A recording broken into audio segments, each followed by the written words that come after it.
Hello welcome back to our channel. This is Divya. అందరూ ఎలా ఉన్నారు? మేమైతే చాలా బాగున్నాం. అండ్ మీరు ఎలా ఉన్నారో నా కమెంట్ సెక్షన్లో షేర్ చేయండి. ముందుగా ఫస్ట్ టైం మన ఛానల్ని చూస్తున్నవారు ప్లీజ్ డూ సబ్స్క్రైబ్ అండ్ పక్కనే ఉన్న బెల్ సింబల్ని ప్రెస్ చేయండి. సో నేను ఎప్పుడు వీడియోస్ పోస్ట్ చేసినా మీకైతే నోటిఫికేషన్ అయితే వస్తుంది.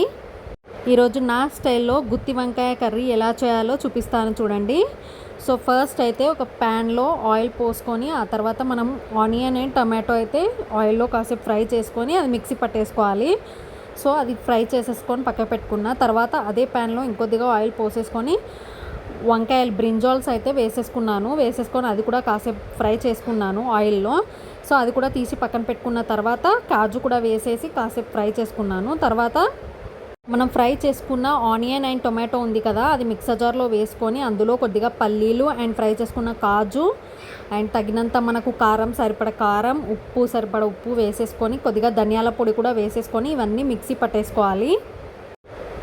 ఇవన్నీ మిక్సీ పట్టేసుకున్న తర్వాత సేమ్ అదే ప్యాన్లో ఇంకాస్త నూనె పోసుకొని ఆ తర్వాత అందులో ఆవాలు జీలకర్ర వేసేసుకొని ఆనియన్స్ కూడా వేసేసుకొని బాగా ఫ్రై చేసేసుకోవాలి. అండ్ కాసేపు అయ్యాక ఆనియన్ ఫ్రై అయిన తర్వాత అందులో కరివేపాకు పొడి అండ్ కొద్దిగా కరివేపాకు కూడా వేసేసుకొని బాగా ఫ్రై చేసుకున్న తర్వాత అల్లం వెల్లుల్లి పేస్ట్ అండ్ కొద్దిగా పసుపు కూడా వేసేసుకొని కాసేపు ఫ్రై చేసుకోవాలి. ఆ తర్వాత మనం ఆయిల్లో ఫ్రై చేసుకున్న ఈ బ్రింజాల్స్ ఉన్నాయి కదా, సో అవన్నీ కూడా అందులో వేసేసుకొని కాసేపు మగ్గించుకోవాలి. అండ్ ఈ బ్రింజాల్లో అందులో కాసేపు మగ్గిన తర్వాత మనం ఏదైతే పేస్ట్ చేసుకున్నాం కదా మిక్సీలో ఆనియన్ అండ్ టొమాటో పేస్ట్, అదంతా పేస్ట్ అందులో వేసేసుకొని కాసేపు కలిపేసుకున్న తర్వాత మనం అందులో మనకు గ్రేవీకి తగినంత వాటర్ అయితే యాడ్ చేసుకోవాలి. మీరు చూసుకొని యాడ్ చేసుకోండి. మీరు ఎంత గ్రేవీ కావాలనుకుంటే అంత గ్రేవీకి వాటర్ సరిపడా యాడ్ చేసేసుకోవాలి.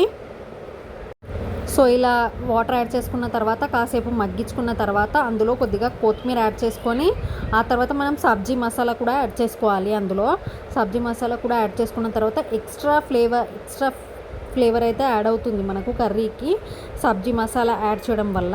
సో అందుకనే సబ్జీ మసాలా యాడ్ చేస్తున్నాను. సో మీ దగ్గర లేకపోయినా పర్వాలేదు, మీరు కొద్దిగా గరం మసాలా అయినా వేసుకోవచ్చు.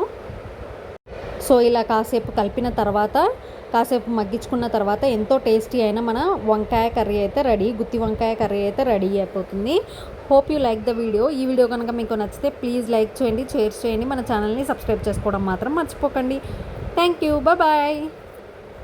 ఇది వేడి వేడి అన్నంలో సూపర్గా ఉంటుంది అండ్ దీని కాంబినేషన్ వచ్చేసి చపాతీలో కూడా చాలా బాగుంటుంది. బాయ్.